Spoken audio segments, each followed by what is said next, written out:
26장에서는 성막을 만들라고 말씀을 하셨고, 오늘 27장 9절부터는 성막들을 만들 것에 대해서 명령을 했어요. 성막이 이렇게 있으면 성막을 이렇게 둘러치는 뜰을 만들어라는 거예요. 뜰. 성막의 남쪽과 북쪽의 길이가 100규빗. 계속해서 출애굽을 우리가 성막을 보면 규빗 하는데 헷갈려 죽겠죠. 규빗이 뭔지. 100규빗 하면 대략 45.6m. 1규빗이 대략 45.6cm.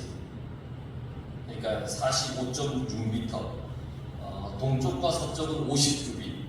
그러면 얼마예요? 이 산수예요. 반. 22.8규빗. 약 22.8m. 50규빗. 대신 이제 동쪽에는 성막으로 들어가는 문을 만들어라. 문의 길이는, 문의 폭의 길이는 20규빗. 대략 한 9m 정도. 동서남북으로 이렇게 쳐서 울타리를 만들어야 돼요. 그래서 그 울타리를 고정하기 위해서 56개의 기둥을 이렇게 박아야 돼요. 56개. 북쪽 남쪽으로 20개, 동서로 10개와 6개. 그러니까 왜 이쪽은 서쪽은 10개고 동쪽은 6개냐? 성막을 들어가는 문이 있습니다. 문을 세우는 기둥을 빼고 울타리 기둥이 56개. 동쪽 휘장에 문을 달기 위해서 따로 4개의 기둥을 또 세우는 거예요. 그리고 기둥을 받침도 이렇게 다 땅에 받침을 놓고 그 기둥을 세우고, 그리고 기둥을 지탱시킬 가림대를 만들어라. 가름대가 뭐냐면 기둥과 기둥 사이에 이게 흔들리지 않도록 연결시키는, 쉽게 말하면 기둥과 기둥 사이에 위에 연결시키는 거예요. 이게 가름대. 그걸 만들고 세마포 쭉 둘러싸서 칠. 그 세마포를 고정시킬 갈고리를 위에다 이렇게 또 만들어 놓는 거예요. 이 성막들의 이 울타리를 세마포로 이렇게 둘러쌌어요. 세마포. 그리고 성막을 세울 말뚝, 그리고 이 세마포 포장을 세울 말뚝, 이런 것들을 다 만들어서 이렇게 두라고 했어요.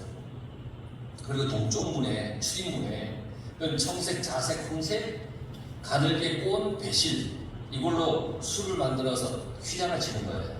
그러니까 그 휘장이 있는 그 휘장을 열고 성막들로 들어가는 거예요.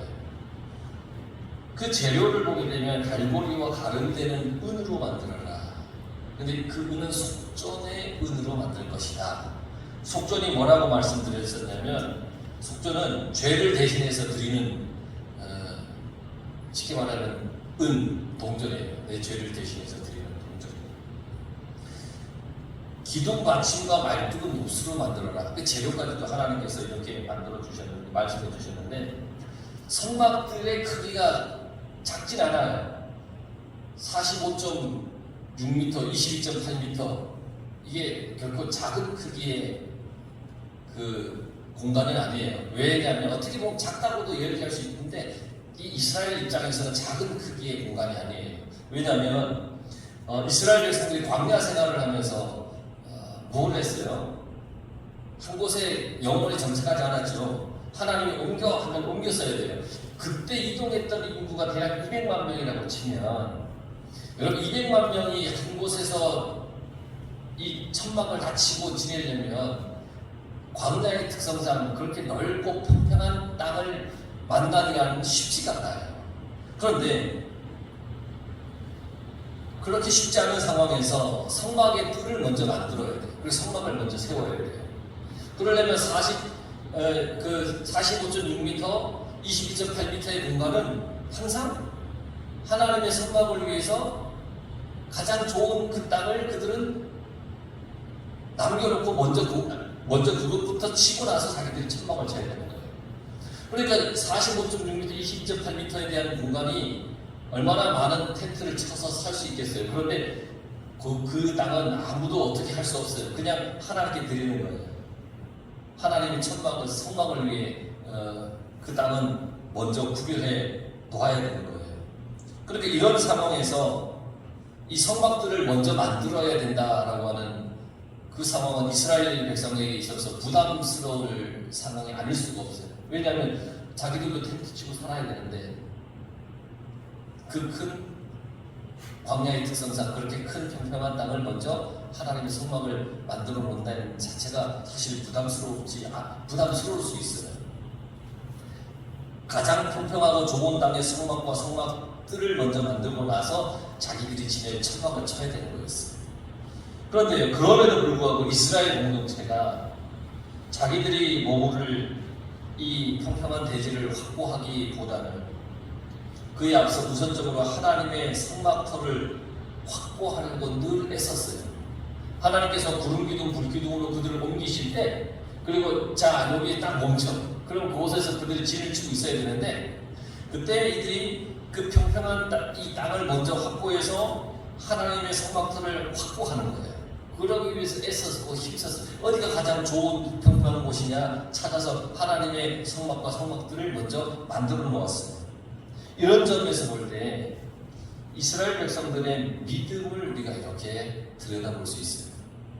하나님의 말씀과 하나님의 처소를 먼저 만들고 나서 자기들의 것을 세우는 그런 믿음이에요. 1620년 영국의 이민자 102명을 태우고 메이플라워라는 배가 대서양을 건너게 됩니다. 그래서 아메리카 대륙 매사추세츠 플리머스라고 하는 곳에 도착을 합니다. 이 중에 청교도들이 35명이 그 배에 타고 있었습니다. 이들은 영국 성공회와의 어떤 갈등을 빚었어요. 그래서 종교적인 박해를 피해서 신앙의 자유를 찾기 위해 영국에서 대서양을 건너 아메리카로 이주를 했습니다. 66일의 항해를 하였습니다. 그러면서 많은 어려움이 있었고 사람들은 매우 지쳤습니다. 그리고 편히 쉴 자기의 집이 무척 필요했었습니다. 하지만 이 청교도들은 자기들의 집을 짓기보다는 먼저 교회를 짓고 하나님께 예배드릴 처소를 먼저 지었다는 겁니다. 자기들의 안위보다 자기들을 구원하시고 여기까지 인도하신 하나님의 그 교회를 그들이 먼저 만들었다는 겁니다. 이렇게 했기 때문에 하나님의 복을 받아서 오늘날 미국이라고 하는 나라의 건국의 기초를 그들이 다진 것입니다. 마찬가지로 하나님의 성막을 우선 세우는 이 이스라엘 공동체에게는 하나님의 크신 복과 더불어 가나안이라고 하는 복된 땅이 약속이 되어 있었습니다. 그러니까 하나님의 인도하심이 먼저이고 하나님이 먼저이고 하나님이 이끄시는 것이 우선이라고 하는 믿음이 있는 그들입니다. 그래서 성막을 먼저 세우고 하나님의 그 성막의 뜰을 먼저 만들어 놓는 것을 당연히 여겼다. 우리의 삶에 그래서 우선순위가 뭔지는 참 중요합니다. 뭐가 우선순위냐?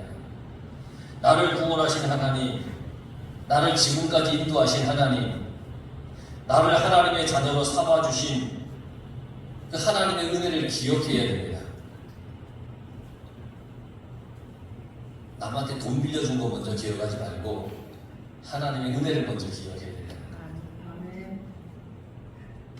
그렇다고 해서 맹탕처럼 또 돈 빌려준 거 잊어먹지 마시고 뭘 먼저 우리가 항상 기억하며 살아야 되나, 뭐의 중요성을 두고 살아야 되냐, 그게 중요하다는 거예요. 그래서 항상 하나님이 먼저인 삶을 살아야 됩니다. 나의 집을 청소하고 가꾸듯이 하나님의 이 교회를 우리가 잘 관리해야 됩니다. 나의 물건을 소중하게 여기듯이 하나님의 것을 소중하게 우리는 여겨야 됩니다. 하나님이 우선인 사람은 하나님의 이름에 먹칠하며 살 수는 없지 않습니까?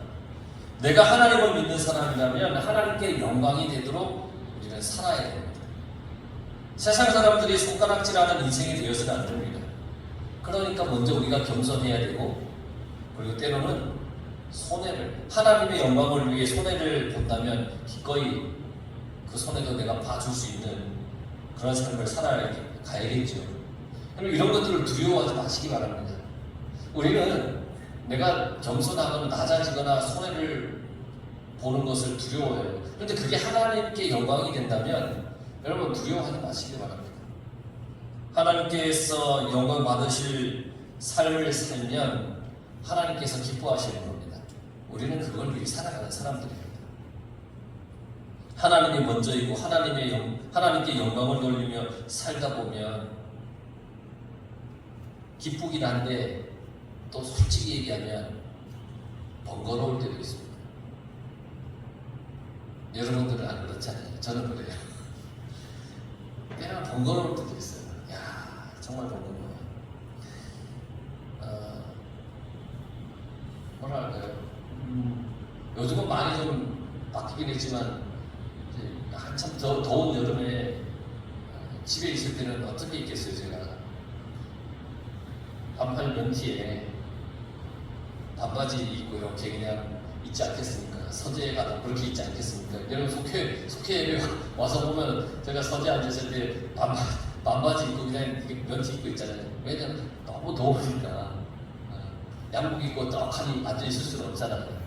그런데 갑자기 누가 초인종을 누르면 이렇게 뭐 동네분이면 얼른 전 방에 들어가서 긴 바지 갈아입고 위에 면티 벗어져 끼고 티라도 이렇게 입고 이렇게 나와요. 근데 그러려니 참 번거로워요. 그런데 딱 왔는데 목사님이 그냥 반바지에 면티 입고 있으면 사람들이 뭐라고 생각할까? 물론 그걸 가지고 뭐 목사님이 아니야 뭐 이렇게 얘기는 하진 않겠지만 그래도 내가 목사님 그래도 갖출 건 갖춰야지 하면서 갈아입고 이렇게 나간단 말이죠. 그러다 보면 너무너무 번거로울 때가 많아요. 제가 이 출애굽기의 말씀을 전하다가 이 성막 부분에 왔을 때 참 많은 고민이 됐어요. 많이. 왜냐하면 저는 뭘 만드는 일에 별로 소질이 없어요. 잘 못 만들어요. 잘 만들지도 못해요. 그리고 별로 관심도 없어요. 뭘 좀 만들어 달라 그러면 되게 어려워요. 저는 정말 어려워요. 처음에 이제 사택을 가지고 물건들을 이제 그 주문을 해서 뭘 조립하고 만들어야 될 것들이 되게 많이 왔었어요. 야, 그때 아내가 재밌더라고요. 전 정말 싫어요. 번거로워서 싫고, 귀찮아서 싫고, 또 잘 못해서 싫고, 좀 어려워서도 싫고, 막 그래요. 그래서 며칠 동안 그냥 안 하고 냅뒀다가 친구 목사님이 와서 막 건들고 시작해서 어쩔 수 없이 시작한 것도 있고요. 막 그런 것들이 많단 말이죠. 그래서 이 성막을 하면서 고민을 많이 했어요. 성막을 만드는 과정들을 읽고 또 읽어도 사실 되게 그림이 그려지질 않아요. 뭔가를 짓고 만드는 거에 대해서 관심이 없으니까 이 성막을 성경만 읽다 보면 이 그림이 그려지잖아요. 그래서 결국은 주석책 같은 것들을 가져다가 이렇게 보면서 성막을 사람들이 어떻게 그림을 그려놨나 이렇게 봐요. 그러면서 이렇게 만들었구나 이렇게 알게 되는 거예요. 외형적으로. 그런데 이스라엘 백성들은 이렇게 보면 현실적 어려움보다 하나님의 처소를 만든다는 소명의식 때문에 그 성막을 만드는 그 일을 불평 없이 감당할 수가 있었던 것 같아요. 이 소명의식 때문에 하나님의 그 처소를 만든다는 소명의식. 그래서 하나님이 구름기둥 불기둥으로 그 있던 머문 곳에서 다른 곳으로 옮기실 때 어떻게 성막과 성막이 다 거둬야 되잖아요. 그리고 하나님께서 딱 머무시는 그곳에 가서 또 어떻게 해야 되냐면 그걸 다 다시 풀어서 똑같이 또 이렇게 만들어 놓아야 되잖아요. 되게 번거롭고 힘든데 하나님의 처소를 만든다는 그 소명의식 때문에 그들이 불평 없이 했다는 거예요. 그래서 소명의식이라고 하는 것은 대단히 중요해요. 내가 그걸 위해 부름받았다는 마음 자세, 그게 소명의식이에요. 내가 그걸 위해 부름받은 거예요. 방금도 쭉 얘기를 했지만 저는 건축이라고 하는 것을 정말 싫어했어요. 뭐 관심도 없었어요. 뭐 남이 집을 짓든 말든 뭐 짓나 보다. 그 지나다니면서 왜 저렇게 졌어? 뭐 그렇게나 했지. 내가 뭘 지어본다고 하는 것은 꿈에도 생각해보지 않았어요. 늘 목회 처음부터 하나님 저는 저한테 교회 짓는 일을 하지 않아요. 저한테 시키지 마십시오. 이렇게 기도했었어요. 왜냐하면 저는 재주가 없으니까 시키면 안 됩니다. 그랬어요. 또 귀가 얇아서 이런 업자가 이렇게 하라 그러면 저렇게 하고 저렇게 하면 저렇게 해서 분명히 저는 손해만 볼 사람입니다. 그러니까 저는 건축은 하나님 아닙니다. 그렇게 늘 기도했었어요. 그런데 하나님께서 어쩔 수 없이 이곳에서 교회와 사택을 짓게 만드셨어요. 그런데 지으라고 싹 다 태워버리신 거예요. 너 지어라. 그렇게 건축이 시작되었고 만들고 짓는 것을 싫어했던 저는 할 수 없이 그렇게 몰려갔어요. 한두 번 제가 여러분들이 말씀드린 적이 있지만 중간중간 막히는 문제들이 너무나 많아서 막 다 때려치고 도망가고 싶은 마음이 여러 번 있었어요. 솔직히 이거 감당이 안 될 것 같아요. 그러면서 차츰 깨달았어요.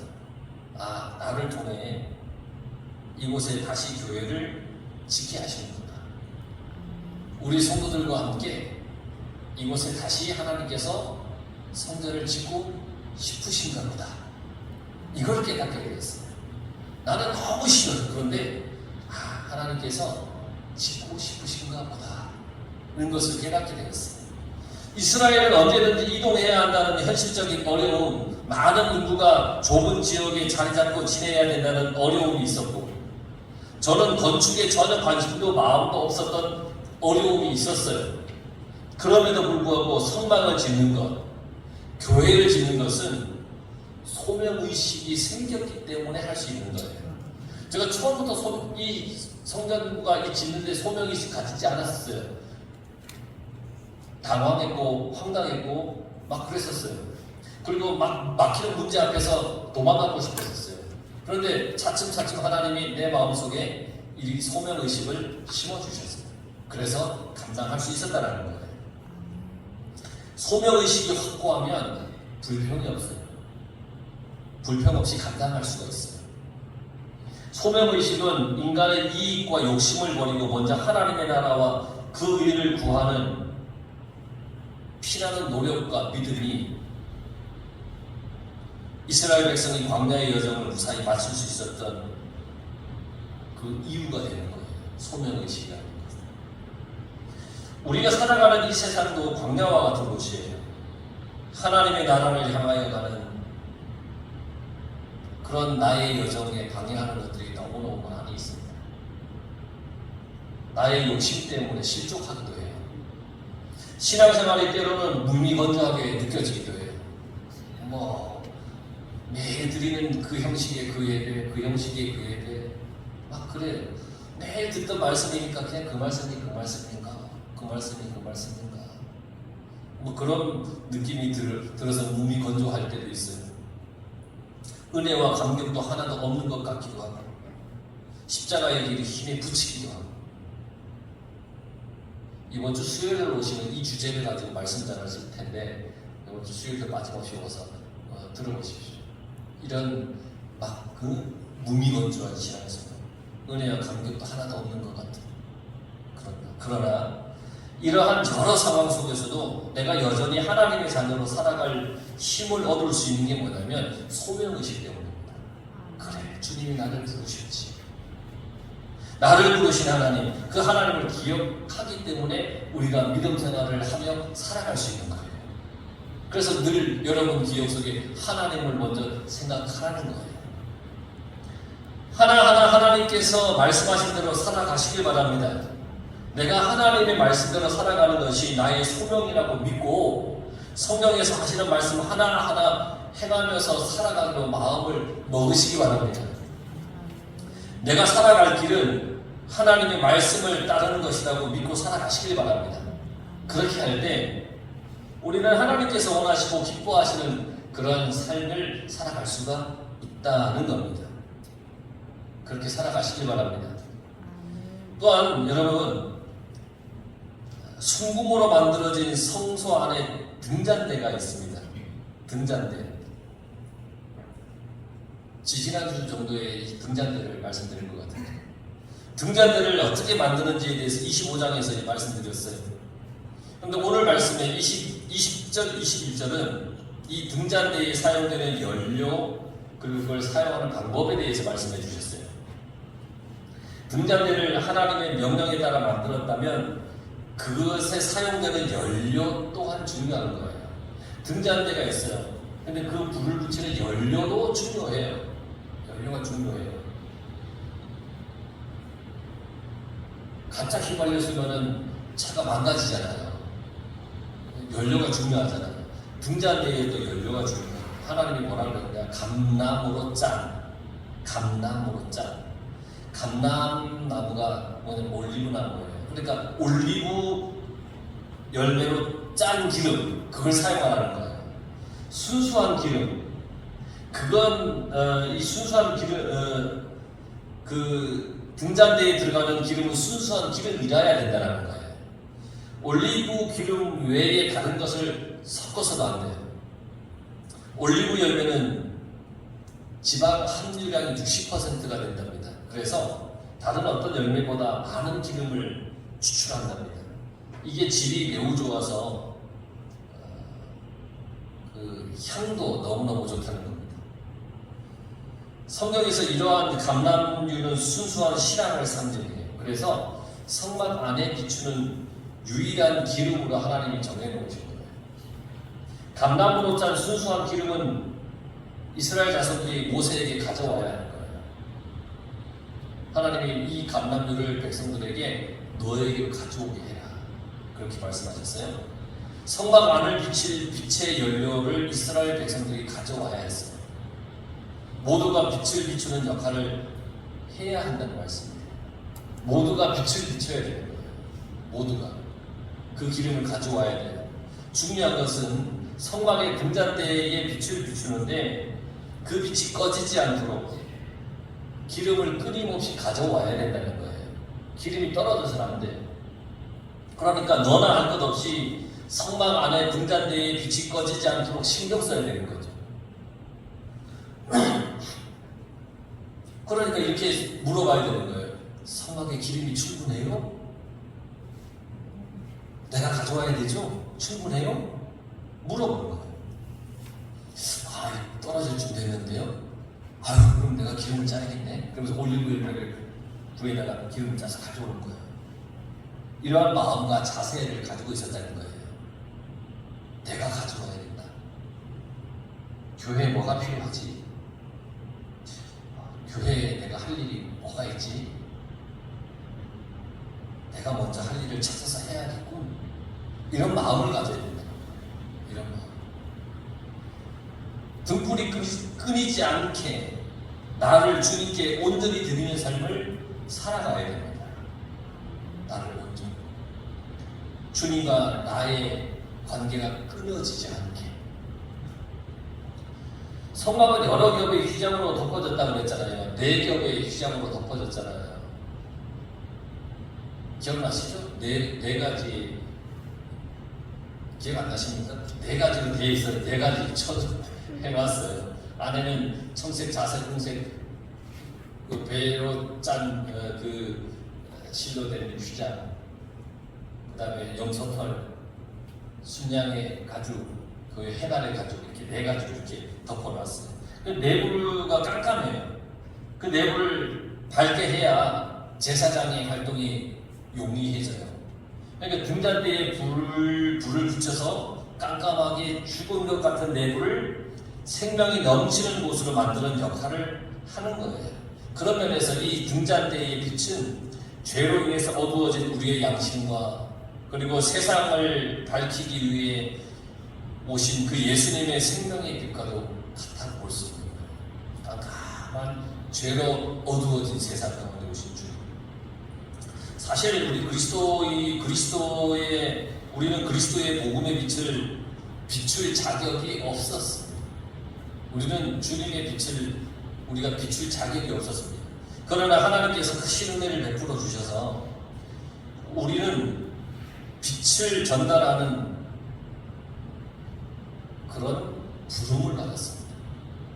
빛을 전달하는 자로 부름을 받았습니다. 그래서 주님이 우리에게 하신 말씀이 뭐냐면 너희는 세상의 빛이라 그렇게 말씀하셨습니다. 이러한 은혜를 입은 자는 당연히 그리스도의 성품을 닮아서 순수한 양심과 인격과 삶이 준비되어야 돼요. 그래서 21절에 보면 여호와 앞에서 그 등불을 보살피게 하라. 우리는 주님의 빛을 밝히는 삶을 살아야 됩니다. 그 빛을 보살펴야 됩니다. 꺼지지 않게 해야 됩니다. 나에게 주님의 빛이 꺼지지 않게 늘 우리가 말씀으로 살아가야 된다는 겁니다. 내가 비추는 삶을 보고 세상의 사람들은 예수님이 저런 분이야 라고 여길 겁니다. 여러분들이 비추는 그 빛을 보고 아 예수님은 저런 분일 거야. 여러분들이 화내고 싸우고 욕심만 부리면 아 예수는 그런 분이구나 그렇게 여길 겁니다. 그런데 겸손하고 나누어지고 사랑을 베풀면 아 예수님이 그런 분이구나 라고 사람들은 분명히 여길 겁니다. 그러니까 우리가 얼마나 중요한 사명을 가지고 사는 사람인지를 생각해야 됩니다. 나를 통해 주님의 모습이 투영되는 겁니다. 나타내 보여지는 겁니다. 내가 주님을 형편없는 분으로 만들 수도 있고요. 꼭 만나고 싶은 분으로 만들 수도 있어요. 물론 주님은 위대하고 굉장한 분이십니다. 그런데 그런 주님을 내가 그렇지 않게 만들 수도 있어요. 얼마나 끔찍한 일이겠어요. 주님은 분명히 하나님은 분명히 말씀하셨어요. 등불을 보살피게 하라. 주님의 빛이 비치게 하라. 여러분 주님의 빛을 잘 비춰서 우리의 삶도 그렇게 살아갈 수 있는 여러분 그런 복된 인생이 되기를 간절히 축원합니다.